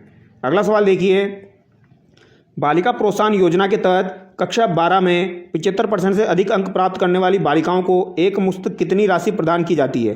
तो बालिका प्रोत्साहन योजना ये अलग है आपकी। बालिका प्रोत्साहन योजना के तहत अगर कक्षा 12वीं में आपने 75% से अधिक अंक प्राप्त किए हैं तो बालिकाओं को एक मुश्त कितनी राशि प्रदान की जाएगी? 2,000, 3,000, 4,000 या 5,000। तो ये 5,000 प्रदान किए जाते हैं। ये आपको ध्यान रखना है। 5,000 आपको प्रदान किए जाएंगे। तो 5,000 ये आपको ध्यान रखना है बालिका प्रोत्साहन योजना के अंतर्गत कक्षा 12वीं में अगर आप 75% से अधिक अंक लेके आते हैं तो। ठीक है, अगला सवाल देखिए, असत्य विकल्प का चयन कीजिए। तो यहाँ पर असत्य विकल्प का आपको चयन करना है दोस्तों। नन्ही कली योजना 2006-07, आपकी बेटी योजना 2003-04, गार्गी पुरस्कार योजना 1998, साइकिल वितरण योजना 2007-08। तो ये तो आपका बिल्कुल सही दिया गया है। ये तो अभी हमने डिस्कस किया है। गार्गी पुरस्कार योजना तो 1998 में हो जाएगी। यहाँ पर आपकी बेटी योजना जो दी गई है दोस्तों ये गलत है, 2003-04। ठीक है, ये आपका गलत हो जाएगा। नन्ही कली योजना 2006-07 ये भी सही है आपका। और साइकिल वितरण योजना 2007-08 ये भी आपका सही हो जाएगा। तो ध्यान रखना आपको, नन्ही कली योजना जो है ये कब की हो जाएगी आपकी? 2006 और 7 की हो जाएगी। जबकि साइकिल वितरण योजना आपकी 2007-08 की हो जाएगी। ये आपको ध्यान रखना है। साइकिल वितरण योजना 2007-08 की है, नन्ही कली 6-7 की है। अगला सवाल देखिए, आपकी बेटी योजना आपकी 2004-05 की हो जाएगी। ठीक है, ये भी आपको ध्यान रखना है। आपकी बेटी कब की हो जाएगी? 2004-05 की। अगला सवाल देखिए, ग्रामीण बालिकाओं के लिए ट्रांसपोर्ट वाउचर योजना की पात्रता है। तो ट्रांसपोर्ट वाउचर योजना की पात्रता कितनी हो जाएगी ये पूछा गया है यहाँ पर। ग्रामीण क्षेत्र की बालिकाएं जो कक्षा 6 से 12वीं में अध्ययन कर रही हो, इसके अलावा निवास स्थान से अध्ययनरत विद्यालय के बीच की दूरी 5 किलोमीटर से अधिक है, न्यूनतम 5 बालिकाओं का समूह होना आवश्यक है। तो ट्रांसपोर्ट वाउचर योजना की पात्रता 9 से 12वीं हो जाएगी। दूरी आपकी 5 किलोमीटर से अधिक होनी चाहिए और कम से कम आपकी 5 बालिकाओं का समूह होना आवश्यक है। तो यहाँ पर उपयुक्त सभी आपका राइट आंसर हो जाएगा। ये इसकी पात्रता हो जाएगी आपकी ट्रांसपोर्ट वाउचर योजना जो है। ठीक है, 9 से 12वीं, दूरी 5 किलोमीटर से ज़्यादा हो और 5 बालिकाओं का समूह होना चाहिए। अगला सवाल देखिए, आपकी बेटी योजना के तहत कक्षा 9 से 12वीं में अध्ययन करने वाली बालिकाओं को प्रतिवर्ष कितनी राशि दी जाती है? तो आपकी बेटी योजना जो है दोस्तों, आपकी बेटी योजना में कितनी राशि प्रदान की जाती है ये आपसे पूछा गया है। आपकी बेटी योजना में आपको कितनी राशि प्रदान की जाएगी कक्षा 9 से 12वीं में अध्ययन करने वाली छात्राओं को? तो ये 2,500 रुपये प्रदान किए जाते हैं। ऑप्शन 4 आपका यहाँ पर करेक्ट हो जाएगा। कितना? 2,500 रुपये यहाँ पर दिया जाएगा। अगला सवाल देखिए, आपकी बेटी योजना के तहत आर्थिक सहायता के लिए अनिवार्य पात्रता है। तो आपकी बेटी योजना जो है उसके तहत आर्थिक सहायता के लिए अनिवार्य पात्रता क्या हो जाएगी? तो राजकीय विद्यालय में अध्ययन, बिल्कुल सही बात है, ये पात्रता तो आपकी होनी चाहिए। तो इसके अलावा गरीबी रेखा से नीचे जीवन यापन करने वाले परिवार की छात्राएं हो, ये बात भी सही है आपकी। और माता पिता दोनों का अथवा एक का निधन हो गया हो, तो ये बात भी आपकी सही है। उपयुक्त सभी होगा यहाँ पर। ठीक है, ये आपको ध्यान रखना है। आपकी बेटी योजना जो है उसके तहत आर्थिक सहायता तभी दी जाएगी जब ये कंडीशन आपकी फुलफिल होगी। NEP की फुल फॉर्म क्या है? तो NEP की फुल फॉर्म यहाँ पर पूछी गई है। बताइए दोस्तों इसका आंसर क्या होगा? New education policy, national education policy, national exchange policy, या फिर आपका हो जाएगा नेशनल एग्जाम पॉलिसी। तो यहाँ पर आपका राइट आंसर क्या हो जाएगा दोस्तों? NEP की फुल फॉर्म आपकी क्या हो जाएगी? National education policy. Option B यहाँ पर आपका बिल्कुल करेक्ट हो जाएगा। अगला सवाल देखिए दोस्तों, शिक्षा नीति 2020 में 10+2 शिक्षा का नया पैटर्न क्या है? ये इंपॉर्टेंट सवाल है आपका, ये आपके एग्जाम में पूछा जा सकता है। तो शिक्षा नीति 2020 में 10+2 शिक्षा का नया पैटर्न क्या हो जाएगा आपका? तो ये 5+3+4 हो जाएगा। तो यहाँ पर ऑप्शन है आपका करेक्ट हो जाएगा। क्या हो जाएगा दोस्तों? 5+3+3+4। ये आपको ध्यान रखना है, इंपॉर्टेंट सवाल है, ये आपका एग्जाम में पूछा जा चुका है। आगे देखिए, नई शिक्षा नीति 2020 में मानव संसाधन विकास मंत्रालय को क्या नाम दिया गया है? तो मानव संसाधन विकास मंत्रालय को नई शिक्षा नीति 2020 में क्या नाम दिया गया है? बताइए दोस्तों, इसका आंसर क्या होगा? मानव संसाधन मंत्रालय, नया शिक्षा मंत्रालय, विकास मंत्रालय या फिर शिक्षा मंत्रालय।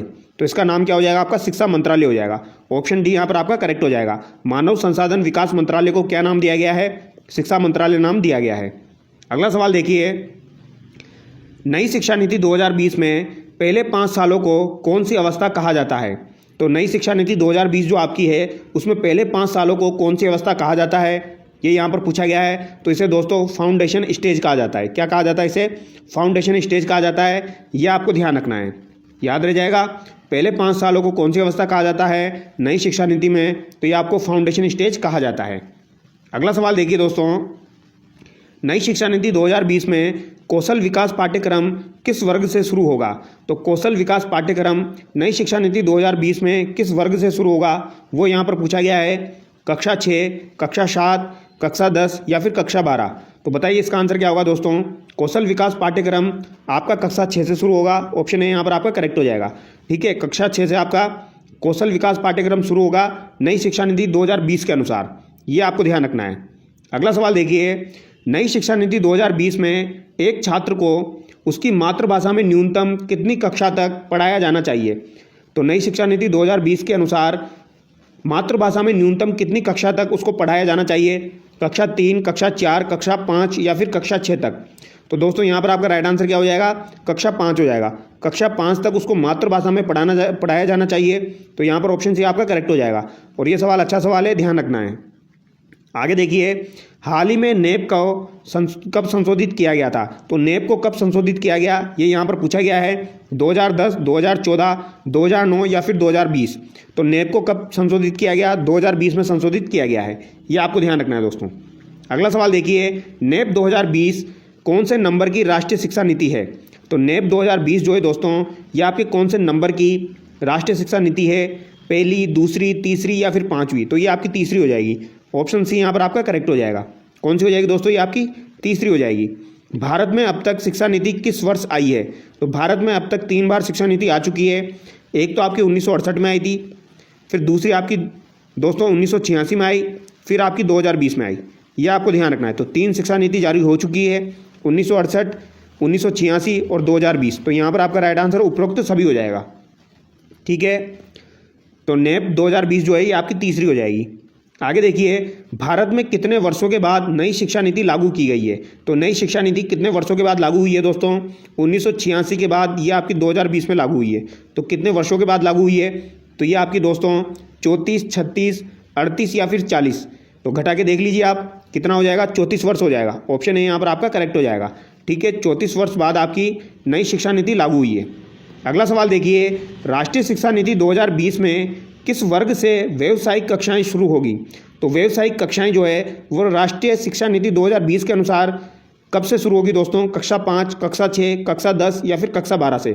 तो व्यावसायिक कक्षाएं जो है आपकी ये कब से शुरू होगी आपकी?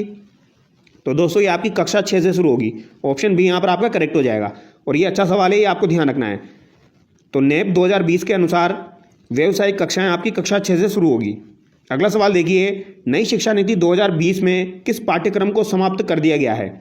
तो नई शिक्षा नीति 2020 में ऐसा कौन सा पाठ्यक्रम है जिसको समाप्त किया गया है? तो यहाँ पर देखिए आप पहला ऑप्शन देखिए, DLED, ELED, बीएड और आपकी एमफिल और उपरोक्त सभी। तो यहाँ पर एमफिल जो है दोस्तों इसको समाप्त कर दिया गया है। ऑप्शन सी यहाँ पर आपका करेक्ट हो जाएगा। एमफिल को यहाँ पर समाप्त किया गया है। आगे देखिए, नई शिक्षा नीति 2020 में व्यावसायिक क्षेत्र में कितने वर्षों के अध्ययन के बाद डिप्लोमा प्रदान किया जाएगा? तो कितने वर्षों के अध्ययन के बाद आपको डिप्लोमा प्रदान किया जाएगा नेप 2020 के अनुसार? 1 वर्ष, 2 वर्ष या फिर 3 वर्ष या फिर 4 वर्ष? तो दोस्तों 2 वर्ष के अध्ययन के बाद आपको डिप्लोमा प्रदान किया जाएगा। ये आपको ध्यान रखना है। तो नई शिक्षा नीति के अनुसार डिप्लोमा आपको 2 वर्ष की अध्ययन के बाद प्रदान किया जाएगा। आगे देखिए, राष्ट्रीय शिक्षा नीति 2020 के अनुसार अब पीएचडी करने के लिए क्या आवश्यक है? तो पीएचडी करने के लिए क्या आवश्यक है नई शिक्षा नीति के अनुसार? तो 4 साल की स्नातक डिग्री आपके पास होनी चाहिए दोस्तों। 4 साल की स्नातक डिग्री अगर आपके पास है तो आप पीएचडी कर सकते हैं। राष्ट्रीय शिक्षा नीति 2020 के अनुसार। तो पीएचडी करने के लिए 4 साल की स्नातक डिग्री आपके पास आवश्यक है, ये आपको ध्यान रखना है। आगे देखिए, शिक्षा शब्द किस भाषा से लिया गया है। तो शिक्षा शब्द जो है दोस्तों, ये आपका किस भाषा से लिया गया है, यूनानी, अंग्रेजी, जर्मन या फिर लैटिन। अच्छा सवाल है। तो शिक्षा शब्द जो है दोस्तों, ये आपका लैटिन भाषा से लिया गया है, ये आपको ध्यान रखना है। किस भाषा से लिया गया है, लैटिन भाषा से लिया गया है। ठीक है, इंपॉर्टेंट सवाल है, ध्यान रखना है दोस्तों। अगला सवाल देखिए, नेशनल एजुकेशन पॉलिसी 2020 या नई शिक्षा नीति 2020 किसने तैयार की। तो नेशनल एजुकेशन पॉलिसी 2020 किसके द्वारा तैयार की गई है, कोठारी समिति, के कस्तूरी रंजन समिति, SR रंगनाथन समिति या फिर केंद्रीय माध्यमिक शिक्षा बोर्ड के द्वारा तैयार की गई है। बताइए इसका आंसर क्या होगा दोस्तों। इसका राइट आंसर आपका हो जाएगा के कस्तूरी रंजन समिति, यह आपको ध्यान रखना है। ऑप्शन बी यहाँ पर आपका करेक्ट हो जाएगा। ठीक है, तो नई शिक्षा नीति, नेशनल एजुकेशन पॉलिसी जो है आपकी 2020 वाली, ये किसके द्वारा तैयार की गई है, के कस्तूरी रंजन समिति के द्वारा तैयार की गई है। नेप 2020 के अध्यक्ष कौन हैं। तो नेप 2020 के अध्यक्ष आपके कौन हो जाएंगे दोस्तों, नरेंद्र मोदी, दौलत सिंह कोठारी, SR रंगनाथन या डॉक्टर के कस्तूरी रंजन। तो यहाँ पर कौन हो जाएंगे आपके, डॉक्टर के कस्तूरी रंजन हो जाएंगे। ऑप्शन डी यहाँ पर आपका बिल्कुल करेक्ट हो जाएगा। अगला सवाल देखिए, जीडीपी का कितना प्रतिशत केंद्र सरकार द्वारा नई शिक्षा नीति 2020 में खर्च किया जाएगा। तो जीडीपी का कितना प्रतिशत केंद्र सरकार के द्वारा नई शिक्षा नीति नेप 2020 में खर्च किया जाएगा दोस्तों, ये यहाँ पर पूछा गया है। तो लगभग 6% जो है दोस्तों, वो केंद्र सरकार द्वारा नई शिक्षा नीति 2020 में खर्च किया जाएगा। ऑप्शन बी यहाँ पर आपका करेक्ट हो जाएगा। ठीक है, ये आपको ध्यान रखना है। अगला सवाल देखिए, पाठ्यक्रम को छात्र के संज्ञानात्मक विकास के अनुसार 4 चरणों में विभाजित किया गया है, इसका सही अनुक्रम क्या है। तो पाठ्यक्रम को छात्र के संज्ञानात्मक विकास के अनुसार 4 चरणों में विभाजित किया गया है। तो ये 4 चरण जो है दोस्तों, इनका अनुक्रम यहाँ पर पूछा गया है। तो बताइए क्या आंसर यहाँ पर आपका होगा, मूलभूत चरण, प्रारंभिक चरण, मध्य चरण या फिर माध्यमिक चरण, या फिर आपका प्रारंभिक चरण, फिर मूलभूत, फिर मध्य, फिर आपका माध्यमिक। फिर सबसे पहले यहाँ पर मूलभूत, मध्य, प्रारंभिक, माध्यमिक, और यहाँ पर मूलभूत, उच्चतर, मध्य और प्रारंभिक। क्या आंसर होगा यहाँ पर। यहाँ पर आपका राइट आंसर ऑप्शन ए हो जाएगा दोस्तों। सबसे पहले मूलभूत चरण आपका आएगा, फिर आपका प्रारंभिक चरण है, फिर आपका मध्य चरण, फिर आपका माध्यमिक चरण। ये आपको ध्यान रखना है। ठीक है, मूलभूत चरण, प्रारंभिक चरण, मध्य चरण और फिर आपका आ जाएगा माध्यमिक चरण। अगला सवाल देखिए, राष्ट्रीय शिक्षा नीति 2020 में छात्र और शिक्षक का अनुपात क्या रखा गया है। तो छात्र और शिक्षक का अनुपात यहाँ पर पूछा गया है 30:1, 25:1, 35:1 या फिर 40:1। तो छात्र और शिक्षक का अनुपात कितना हो जाएगा दोस्तों, छात्रों का अनुपात तो 30 हो जाएगा, शिक्षक का अनुपात 1 हो जाएगा। तो 30:1 हो जाएगा दोस्तों, ये आपको ध्यान रखना है। ऑप्शन ए यहाँ पर आपका करेक्ट हो जाएगा। अगला सवाल देखिए, राष्ट्रीय शिक्षा नीति 2020 के अनुसार राष्ट्रीय मूल्यांकन केंद्र किसके लिए बनाया जाएगा। तो राष्ट्रीय मूल्यांकन केंद्र आपका किसके लिए बनाया जाएगा, शिक्षकों के लिए, बच्चों के लिए, माता पिता के लिए या उपयुक्त सभी के लिए। तो बताइए इसका आंसर क्या होगा दोस्तों। तो ये बच्चों के लिए बनाया जाएगा। ठीक है, तो राष्ट्रीय मूल्यांकन केंद्र किसके लिए बनाया जाएगा, तो बच्चों के लिए बनाया जाएगा, ये आपको ध्यान रखना है। अगला सवाल देखिए, छात्रों के आकलन के लिए राष्ट्रीय मूल्यांकन केंद्र बनाया गया है, जिसका नाम क्या है। तो राष्ट्रीय मूल्यांकन केंद्र बनाया गया है छात्रों के लिए, इसका नाम क्या हो जाएगा, वो यहाँ पर पूछा गया है। दीक्षा, परख, NPS या फिर NCERT। तो यहाँ पर परख इसका राइट आंसर हो जाएगा दोस्तों। ठीक है, ये आपको ध्यान रखना है। राष्ट्रीय मूल्यांकन केंद्र बनाया गया है, जिसका नाम क्या हो जाएगा आपका, तो इसका नाम आपका परख हो जाएगा। और ये परख इंपॉर्टेंट है, ये आपको ध्यान रखना है। परख राष्ट्रीय शिक्षा नीति 2020 में शामिल एक राष्ट्रीय मूल्यांकन केंद्र है। परख में P का क्या अर्थ है। तो यहाँ पर पूछा गया है, परख जो है दोस्तों, इसमें P का क्या अर्थ है, ये पूछा गया है। परफॉर्मेंस, पॉलिसी, प्रॉब्लम या प्रोडक्शन। बताइए इसका आंसर क्या होगा। तो यहाँ पर P का अर्थ क्या हो जाएगा दोस्तों, परफॉर्मेंस हो जाएगा। ऑप्शन ए यहाँ पर आपका बिल्कुल करेक्ट हो जाएगा, ये आपको ध्यान रखना है। और राष्ट्रीय मूल्यांकन में जोड़ा गया है आपका परख। दीक्षा पोर्टल किससे संबंधित है। तो दीक्षा पोर्टल जो है दोस्तों, ये आपका किससे संबंधित हो जाएगा। ये सवाल काफ़ी बार एग्जाम में आ चुका है।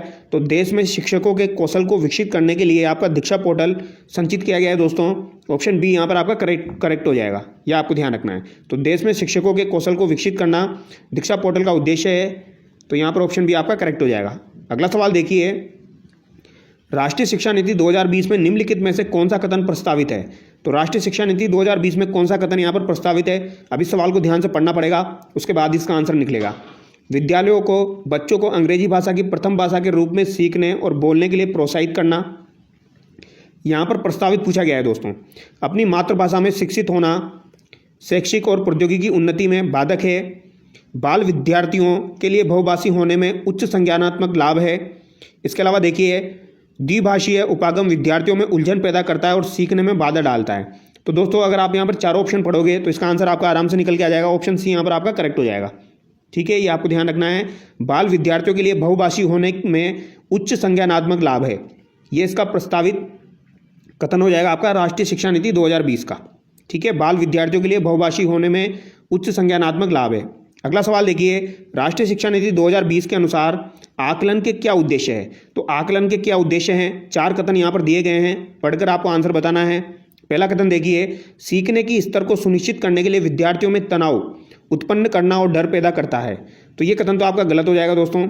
अध्यापन अधिगम क्रियाओं को दोहराना, ये कथन आपका सही है। अधिगम और विकास को अनुकूलित बनाना, ये कथन भी आपका सही है। कक्षा के अंदर और बाहर विद्यार्थियों को समर्थन देना, तो ये कथन भी आपका सही हो जाएगा दोस्तों। तो यहाँ पर आपका फर्स्ट गलत होते ही ये भी गया आपका, ये भी गया और ये भी गया, सी यहाँ पर आपका राइट हो जाएगा। ठीक है, अगला सवाल देखिए, राष्ट्रीय शिक्षा नीति 2020 क्या सिफारिश करती है। तो राष्ट्रीय शिक्षा नीति 2020 जो है आपकी, ये क्या सिफारिश करती है।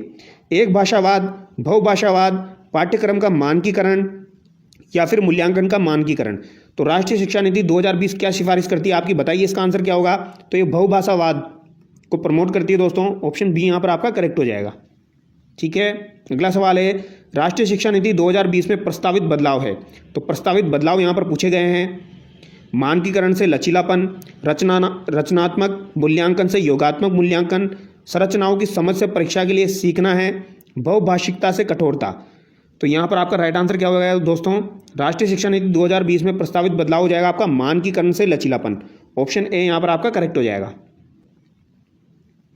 अगला सवाल देखिए, राष्ट्रीय शिक्षा नीति 2020 में उल्लेखनीय मेरु शब्द का विस्तृत रूप क्या है। तो राष्ट्रीय शिक्षा नीति 2020 में उल्लेखनीय मेरु शब्द का विस्तृत रूप क्या हो जाएगा, वो यहाँ पर पूछा गया है। तो मेरु का अर्थ हो जाएगा दोस्तों multi disciplinary education and research university. Option A यहाँ पर आपका बिल्कुल करेक्ट हो जाएगा।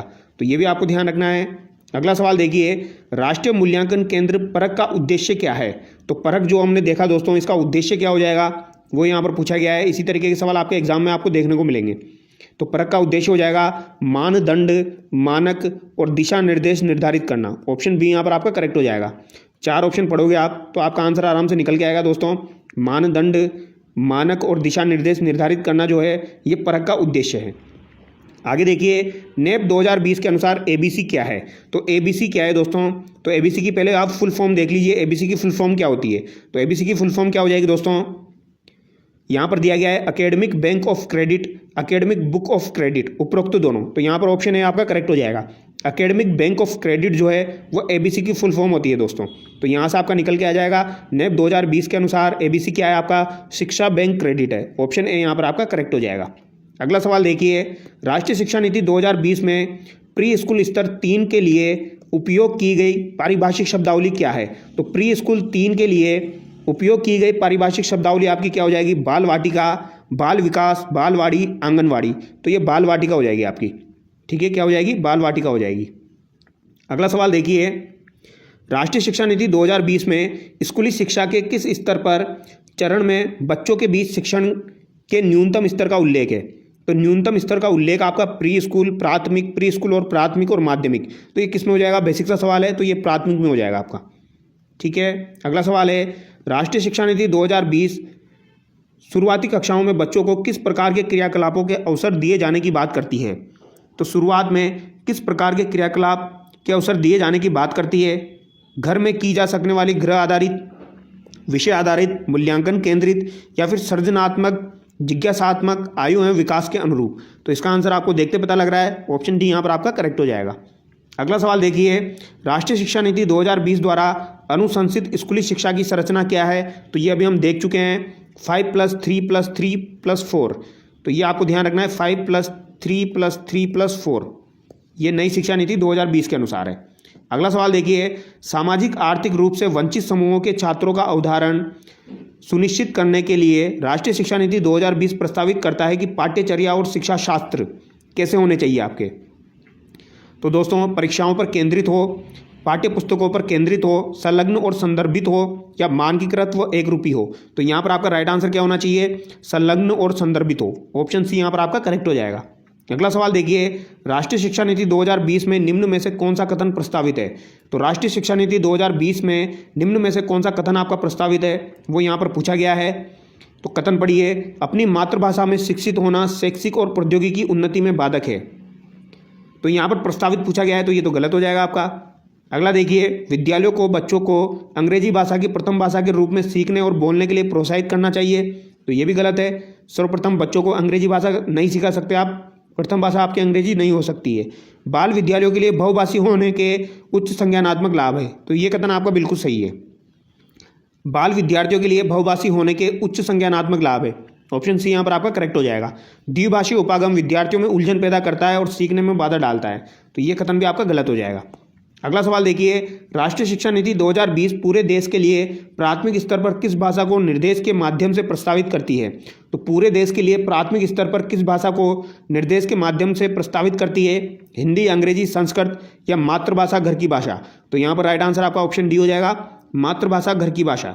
ये आपको ध्यान रखना है। अब अंतिम सवाल देखिए दोस्तों, राष्ट्रीय शिक्षा नीति 2020 के अनुसार मूल्यांकन का उद्देश्य क्या है। तो मूल्यांकन का उद्देश्य क्या हो जाएगा, रटने की क्षमता का परीक्षण, पुनरुत्पादन व याद रखने की क्षमता को नापना, बच्चों को सीखने की प्रक्रिया में मदद करना, पूरे देश में बच्चों की तुलना करने के मापदंड बताना। तो मूल्यांकन का उद्देश्य क्या हो जाएगा आपका, बच्चों को सीखने की प्रक्रिया में मदद करना। ऑप्शन सी यहाँ पर आपका करेक्ट हो जाएगा। तो आई होप आपको वीडियो अच्छा लगा होगा। तो अगले वीडियो में मिलते हैं दोस्तों। Thank you so much.